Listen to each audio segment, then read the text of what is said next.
출애굽기 20장에 우리 하나님께서 시내산에서 모세를 통하여 십계명의 말씀을 주시고 그 이후에는 언약서라고 불리는 율법의 말씀을 21장, 22장, 23장에 걸쳐서 주십니다.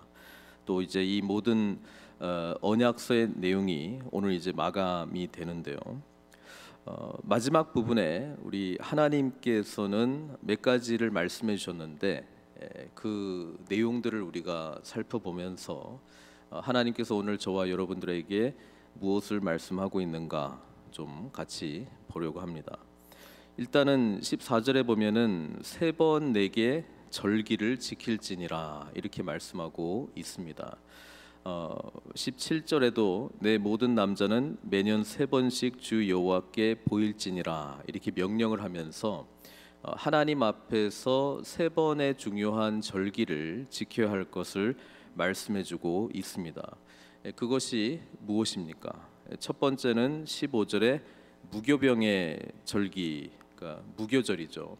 무교병의 절기를 지키라 이렇게 말씀하고 있는데 이것은 유월절입니다. 다른 말로 하면 유월절.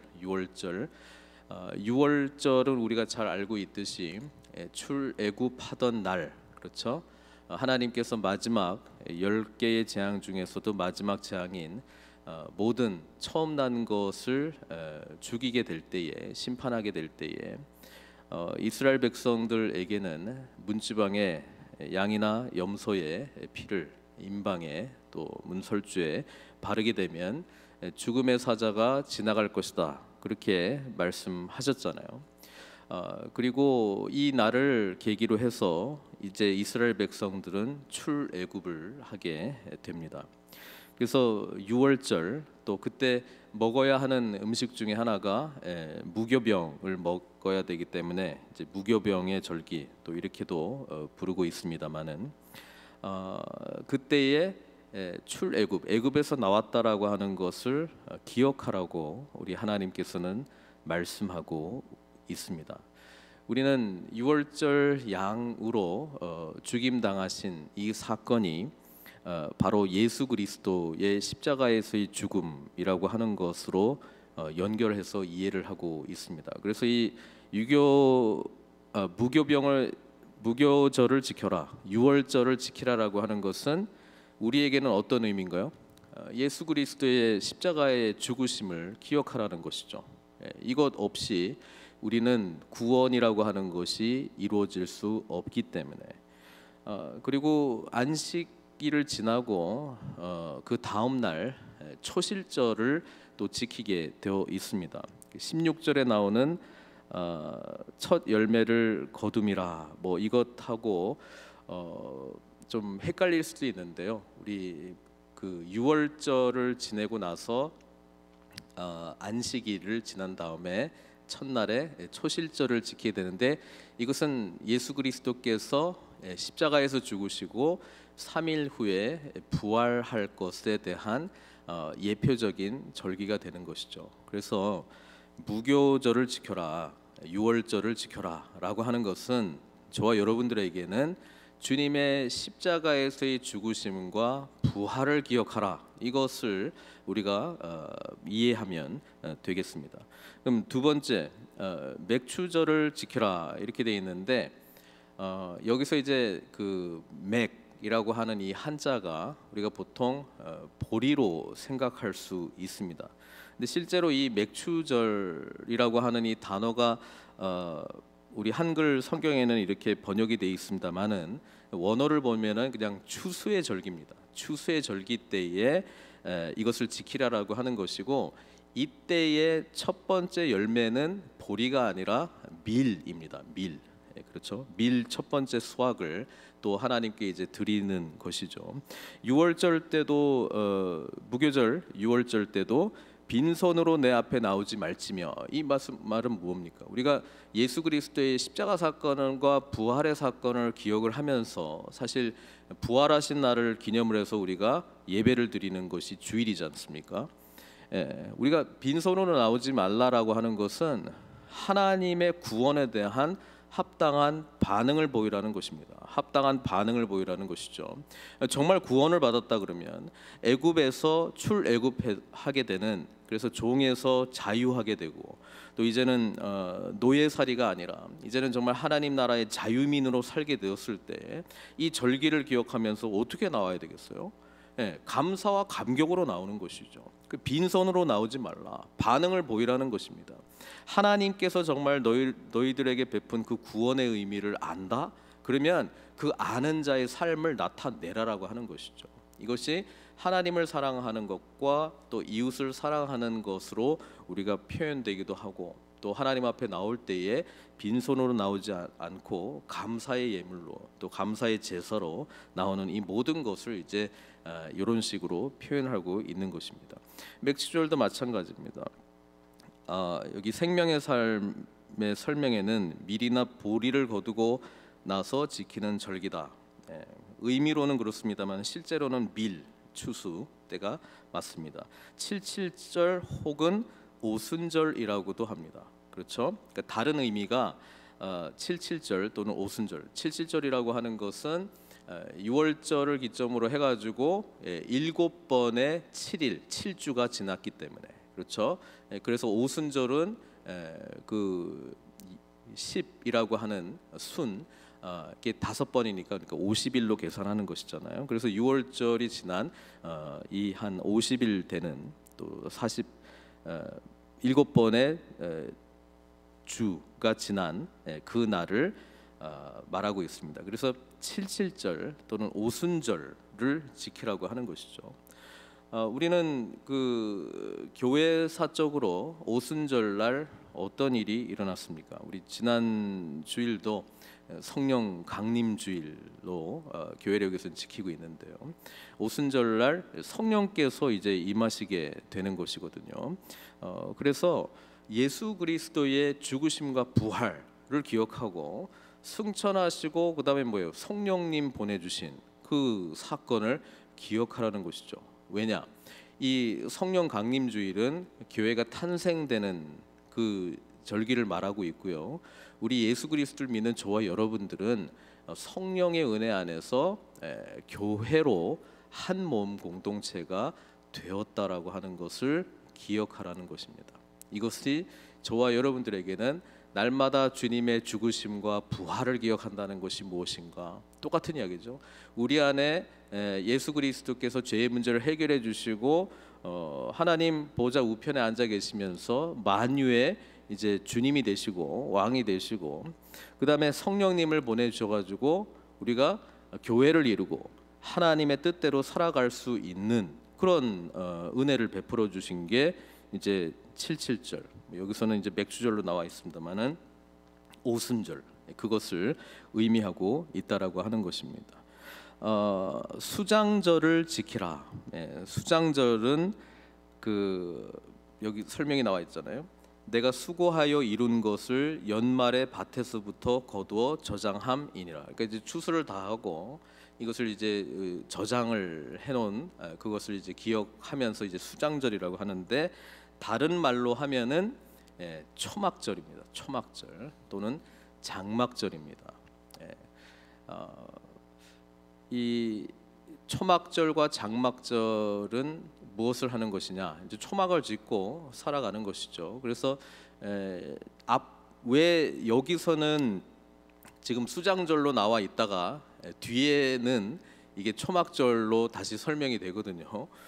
왜 그런가 하면은 아직 그 초막절의 의미가 이 수장절하고 연결이 안 돼 있기 때문에 그렇습니다. 그러니까 곡식을 거둬라. 사실 지금도 이 규례를 주기는 합니다만은 아직 지금 이스라엘 백성들은 어디 있습니까? 좀 시내산에 있잖아요. 아직 무슨 땅을 받은 것도 아니고, 그다음에 농사를 아직 지어본 적도 없고, 이게 다 전부 미래에 이제 일어날 일인데, 실제로 약속의 땅에 들어가게 될 때에 어떤 일이 일어납니까? 광야에서 40년 동안 뺑뺑이 돌잖아요. 불순종과 불신앙으로 말미암아. 그래서 그때를 기억하면서 나중에 이제 수장절이 초막절로 연결이 되는 것이거든요. 그러니까 40년 동안 하나님께서 우리를 이제 지켜주셨다라고 하는 의미가 있습니다만은 여기에서는 앞으로 다가올 미래이기도 합니다만은 실제로 약속의 땅에 들어가게 됐을 때에 이 절기를 지키면 과거의 사건이 되잖아요. 근데 과거의 사건이 되기도 하지만 또 미래의 사건이 됩니다. 왜 그러냐면 스가랴 선지자, 학개 스가랴 선지자는 이제 포로 귀환했던 이스라엘 백성들에게 하나님께서 보내신 선지자인데요. 스가랴 선지자는 이 초막절에 대해서 이렇게 예언을 했습니다. 스가랴 14장 16절. 예루살렘을 치러 왔던 이방 나라들 중에 남은 자가 해마다 올라와서 그 왕 만군의 여호와께 경배하며 초막절을 지킬 것이라, 이렇게 되어 있습니다. 그래서 이것은 미래에 일어날 사건을 두고 스가랴 선지자가 초막절과 관련해서 예언한 거거든요. 그러니까 이것이 나타나는 것은 우리 하나님의 나라가 도래하게 됐을 때 이방 사람들 중에 전부 다 예루살렘에 와서 우리 함께 이 절기를 지키게 되겠구나라고 하는 것이죠. 이방인들이 초막절을 지킨다. 사실 유대인들 입장에서는 이것이 이해될 수 있는 것이 아닙니다. 그런데 우리는 이제 교회의 역사를 보면 오순절날 성령이 임하게 되고 그 다음에 성령께서 어디요? 땅 끝까지 이르러 내 증인이 되라라고 말씀하셨잖아요.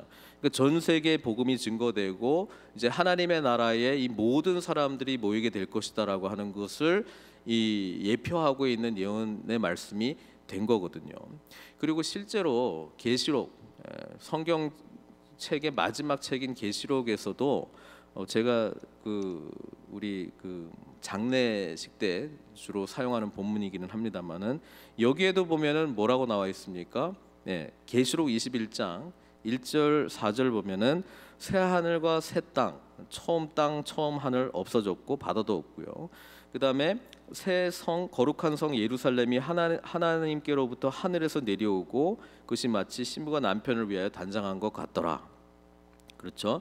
그 다음에 3절에 내가 들으니 보좌에서 큰 음성이 나서 이르되 보라, 하나님의 장막이 사람들과 함께 있음에 하나님이 그들과 함께 계시리니 그들은 하나님의 백성이 되고 하나님이 친히 그들과 함께 계셔서 모든 눈물을 그 눈에서 닦아주시니. 그러니까 여기서도 그 하나님의 임재를 장막으로 지금 표현하고 있잖아요. 그렇죠?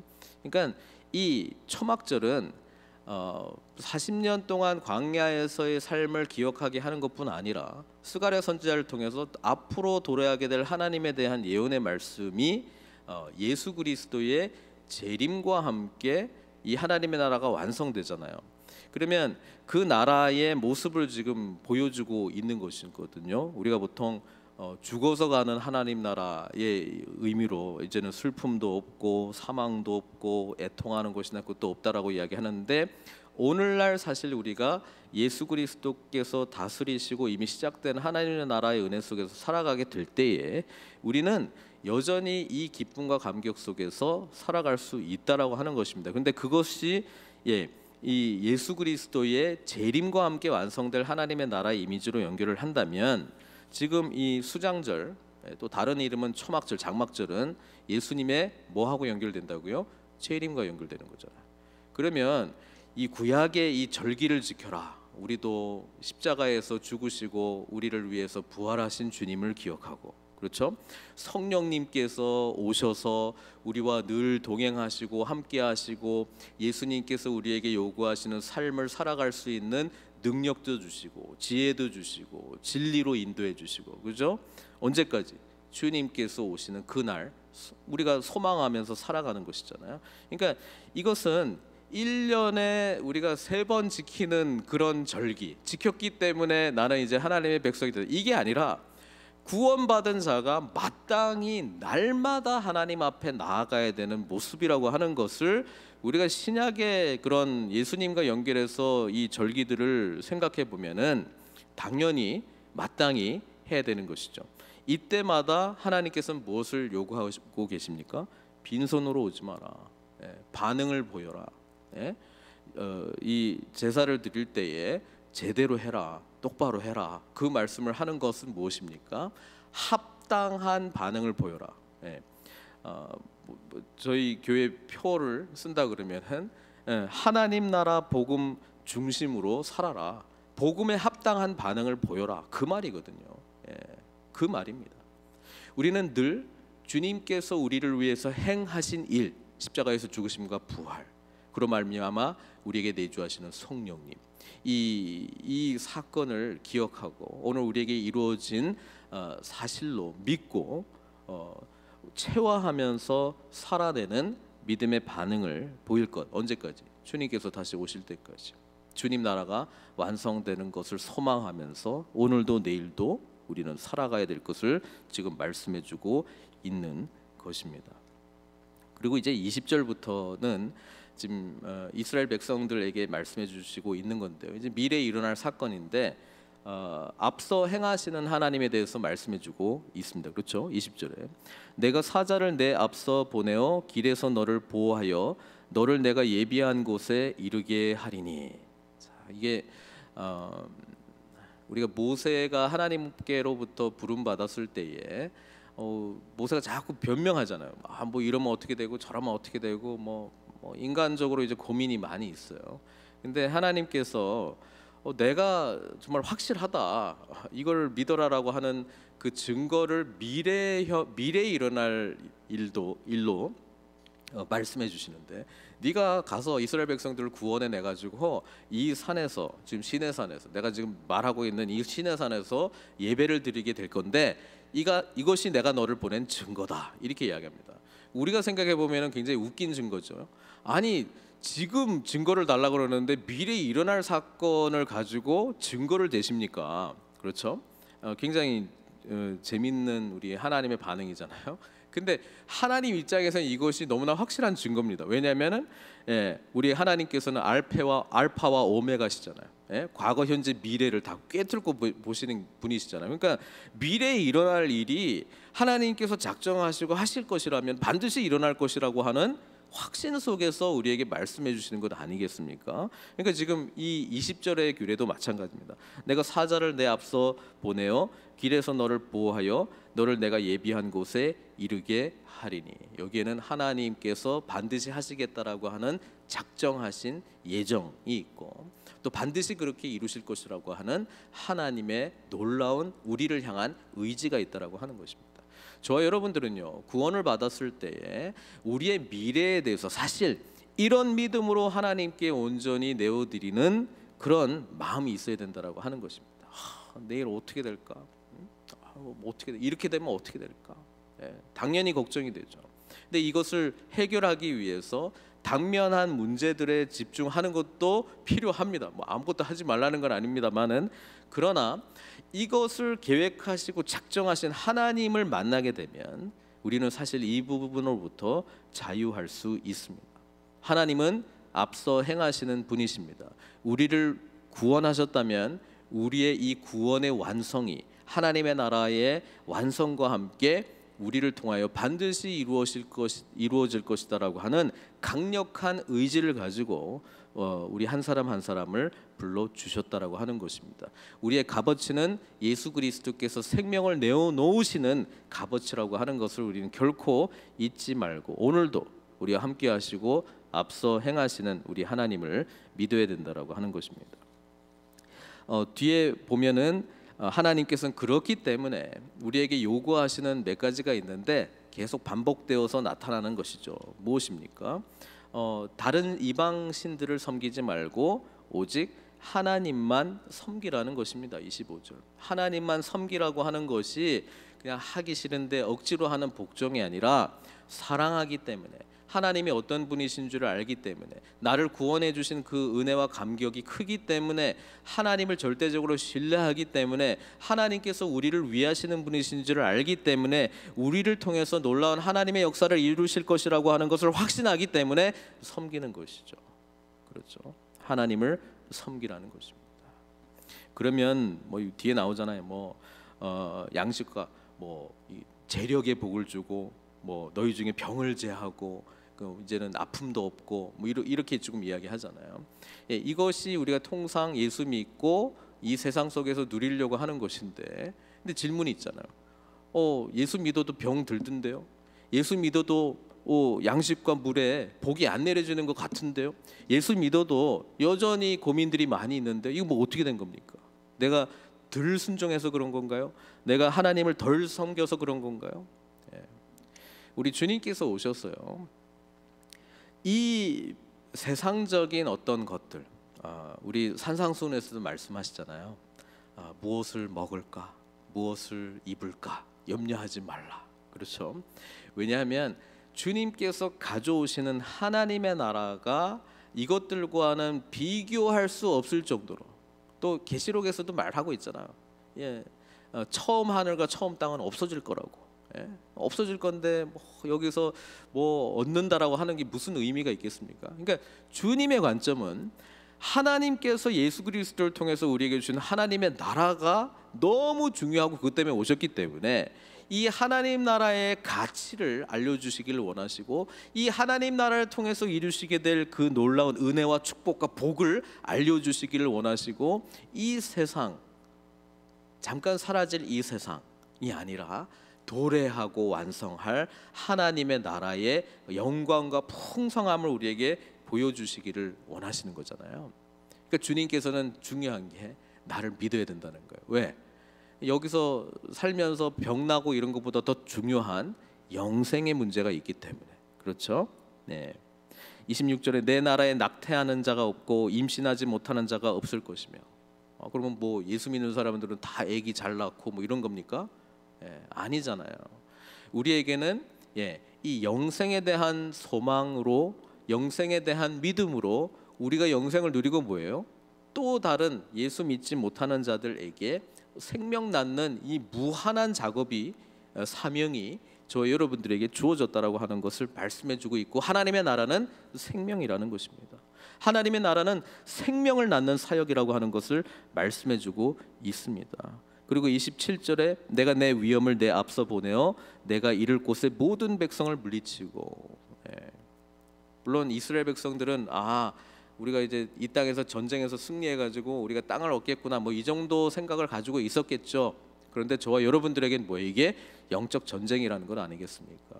하나님의 나라, 하나님께서 통치하시지 않는 모든 영역 가운데에 하나님의 주되심을, 그렇죠? 우리는 선포하고 인정하고 누리고, 또 그것이 점점 확장되어져 나가는 그 사명에 우리 구원받은 모든 사람들이 부름받았다라고 하는 것 아니겠습니까? 그래서 여기서는 승리입니다. 승리. 하나님께서 반드시 우리에게 승리를 주시겠다는 것입니다.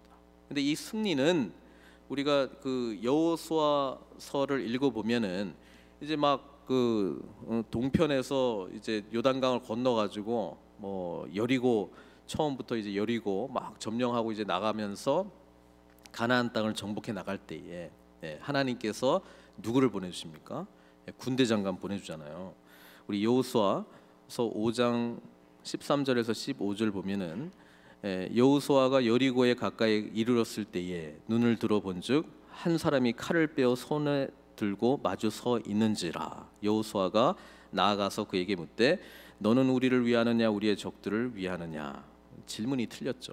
우리 편이야 적이야, 이게 중요한 게 아니라 우리가 하나님 편이야 우리가 하나님 반대편이야, 이걸 늘 생각해야 되는데, 나의 기준으로 하나님을 이용하려고 하는, 본인은 그렇게 생각 안 하겠지만은 내 편이 하나님 편이다 이렇게 생각하고 있는 것하고 내가 하나님 편인가 아닌가, 이거 생각하는 거는 좀 차원이 좀 틀리죠.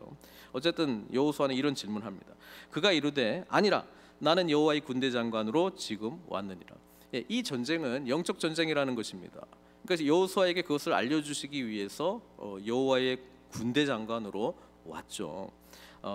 그래가지고 여호수아가 얼굴을 땅에 대고 엎드려 절하고 그에게 이르되 내 주여 종에게 무슨 말씀을 하시려 하나이까. 이러니까 요구하는 게 하나밖에 없어요.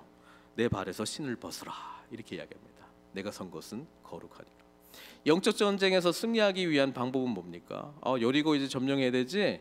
칼 열심히 갈고 군사 훈련 열심히 하고, 저 성은 견고하기 때문에 뭐 이렇게 게릴라 전술로 이렇게 하든지 뭐 이렇게 좀 유인해 내든지 뭐 이런 걸 가르쳐 주는 것이 아니고 신발 벗어라 이런 이야기 하잖아요. 이 전쟁은 하나님의 것이고 이 전쟁에서 승리할 수 있는 유일한 방법은 뭡니까? 거룩하신 하나님과 만나, 그분 은혜 안에서 하나님의 전쟁의 승리 가운데에 우리가 있는 그 자리에서 우리가 감당해야 될 일들 감당하고 하나님의 뜻대로 순종하는 것입니다. 순종이라고 하는 것이 승리의 비결이라고 하는 것을 알려준 사건이 여리고잖아요. 뭐 한 바퀴 돌고 나팔 불고, 한 바퀴 돌고 나팔 불고, 마지막 7바퀴 돌고 나팔 7번 불고, 그러면 이긴다. 말이 됩니까? 말이 안 되죠.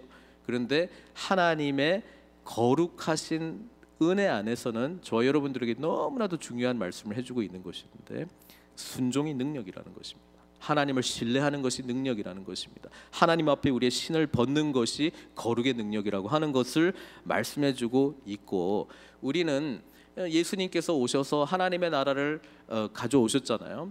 그리고 우리는 그분께서 행하신 일을 믿고 이 땅 가운데 살아가야 되는데, 옛 세상 가운데 여전히 살고 있잖아요. 여전히 아픔이 있고 고통이 있고 고민거리가 있고, 그렇죠?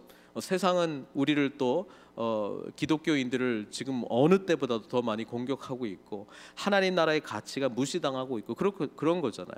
그러니까 우리는 여전히 이 땅 가운데서 아직 도래하지 않은, 완성되지 않은 하나님의 나라를 바라보면서 소망하면서 살아가야 되기 때문에 우리에게는 영적 전쟁에 대한 그런 인식이 있어야 된다는 것입니다.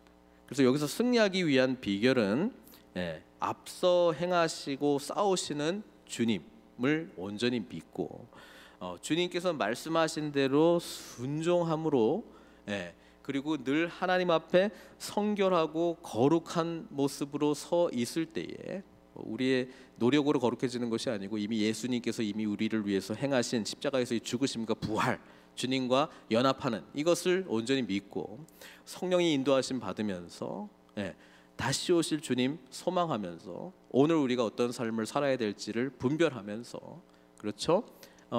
가야 될 길이라면 가는 것이죠. 순종해야 될 말씀이라면 순종하는 것이죠. 그리고 설령 이 땅 가운데서 세상 사람들이 말하는 그런 것을 누리지 못할지언정, 우리는 하늘에서의 그 상급, 구원의 완성, 예수 그리스도의 온전한 인격적인 만남의 완성, 그것을 바라보면서 오늘도 내일도 승리하면서 나아가는 것이죠. 이것이 지금 언약서의 내용에서는 그런 게 어디 있습니까? 라고 볼 수 있겠습니다만은, 예수님께서 오셔서 사실 그것을 우리들에게 다 풀어주신 것이잖아요. 그래서 제일 중요한 것은 주님과의 인격적이고 계속적이고 지속적이고 친밀한 동행이라고 하는 것입니다. 사랑하는 성도 여러분, 우리는 주님을 늘 기억해야 됩니다. 머리뿐 아니라 우리의 삶 전체가 어떤 삶이 되었는가를 날마다 1년에 3번 나가는 것이 아니라 날마다 나아가는 것입니다. 그리스도의 죽으심과 부활의 연합함으로, 우리 안에 내주하시는 성령님의 인도하심을 받음으로, 세상이 주는 메시지에 현혹되지 아니하고 하나님만을 신실하게 의지하고 믿음으로 우리는 영적으로 늘 승리하는 삶으로 부름 받았다라고 말씀해주고 있습니다. 완성될 하나님의 나라가 있습니다. 여기서는 하나님께서 경계를 보여주시잖아요. 31절에 내가 내 경계를 홍해에서부터 블레셋 바다까지, 우리는 하나님의 나라, 그 경계를 바라보면서 오늘도 낙심하지 아니하고 좌절하지 아니하고 넘어질 수 있을지언정 다시 일어서고, 그렇죠? 주님을 신뢰하면서 믿음 안에서 승리해야 될 줄 믿습니다. 이 소망으로 오늘도 주님과 더욱더 깊이 교제하시고 승리하시는 저와 여러분들 되시기를 주님의 이름으로 축원드립니다. 같이 기도했으면 좋겠습니다. 오늘 언약서의 이 마지막 부분에 우리 하나님께서 말씀해 주시는 것은 굉장히 분명한 것 같습니다. 우리 주님 안에서 우리에게 이미 이루어지신 일들을 붙들고요, 오늘 하나님 나라의 완성을 소망하면서 우리의 삶의 모든 영역 속에서 승리하기를 원하고 있습니다. 그렇게 하기 위해서 여호수아가 했던 것처럼 우리도 거룩의 은혜를, 능력을 체험해야 됩니다. 우리의 신발을 벗어 던져야 됩니다. 하나님 앞에 구원의 감격을 온전히 깨닫고 주님 앞에 달려가야 된다라고 하는 것입니다. 여러분, 이 간절함으로 우리 주님께 부르짖고요, 오늘 또 우리에게 주실 승리를 하나님께서 주실 줄 믿습니다. 이 고백으로 우리 함께 기도했으면 좋겠습니다. 우리 주여 한번 부르짖고 같이 기도하도록 하겠습니다. 사랑의 하나님, 오늘 말씀을 통해서 우리가 늘 주님과 동행하고 주님께서 우리에게 행하신 놀라운 복음의 은혜들이 무엇인지를 늘 기억하고, 그래서 아버지 하나님, 우리 안에 내주하시는 성령님의 인도하심을 받고 완성될 하나님 나라를 소망하는 것이 우리가 예수 안에서 살아가야 되는 삶인 것을 분명하게 말씀해 주셨습니다. 아버지 하나님, 이것을 붙들고 오늘도 주님 은혜 안에서 승리하게 하여 주시옵소서. 낙심한 자, 아버지 하나님, 마음이 고통 가운데 있는 자, 여러 가지 염려가 있는 우리 자들에게 주님 오늘 다시 한번 복음 안에서 일어서게 하여 주시옵소서. 그래서 이 세상을 살아갈 때에 영적 담대함으로 주님께서 앞서 행하시며 모든 것 가운데 승리를 주신다라고 하는 것을 믿음으로 오늘 일어서는 저희들 될 수 있도록 축복하여 주시옵소서. 아버지 하나님, 이어지는 간절한 기도의 시간 가운데 주님 특별한 은혜를 베풀어 주시고 주님 만난 그 은혜 속에서 우리가 더욱더 소망하게 하여 주시고 아버지 하나님, 삶 가운데 승리할 수 있도록 축복하여 주시옵소서. 모든 것 주님께 의탁드리옵고 예수님의 귀하신 이름으로 기도드리옵나이다. 이제는 우리 주 예수 그리스도의 크신 은혜와 하나님 아버지의 극진하신 사랑과 성령님의 감화 교통하심이 주님 은혜 안에서 늘 승리하기로 소원하는 사랑하는 성도들 머리 위에, 가정과 일터 위에 이제로부터 영원토록 함께하옵시기를 간절히 축원하옵나이다. 계속해서 우리 개인적인 기도의 제목을 가지고 또 교회의 기도의 제목을 가지고 하나님께 나아가도록 하겠습니다. 특별히 우리 6월 첫째 주부터 시작되는 우리 교육부 리오픈을 위해서 또 우리 고 김준모 성도님 우리 장례 일정이 6월 12일 토요일로 잡혔습니다. 유가족들과 또 장례 일정을 위해서도 기도해 주시고 또 우리 선교사님들을 위해서 또 특별히 기도해 주시기를 부탁드립니다. 함께 기도하시도록 하겠습니다.